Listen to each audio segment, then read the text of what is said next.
বদরের ময়দানে এই পাশে কোরাইশ, এই পাশে মুসলমানেরা। বিশ্বনবী জালাময়ী ভাষণ দিলেন, তোমরা দেখতে পাচ্ছ এটা বদরের ময়দান না, এটা আল্লাহর জান্নাত, ওই জান্নাতের দিকে ছোট। বিশ্বনবীর কথা শোনা মাত্র সাইয়েদনা উমাইর ইবনুল হুমাম বললেন বাখ বাখ, মানে চমৎকার।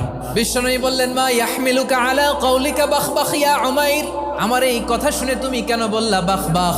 ইয়া রাসূলুল্লাহ, আপনার এই কথা শুনে আমি বড্ড খুশি হয়েছি, আর আমি প্রত্যাশা করছি আমি যদি ওই জান্নাতের মালিক হতে পারি তাহলে কতই না ভালো হতো। সুবহানাল্লাহ বলেন। বিশ্বনবী বললেন উমাইর আনতা মিন আহলিহা, তুমি ওই জান্নাতের অধিবাসী, তুমি জান্নাতি। উমাইর চিন্তা করলেন আমি জান্নাতি, নবীর মুখ দিয়ে যখন বেরোইছে ওই জান্নাতে তো আমার ঢুকতেই হবে, কিন্তু হাতে 3টা খেজুর খেয়ে যদি জিহাদের ময়দানে যাই তাহলে জান্নাতে যেতে তো দেরি হয়ে যাবে।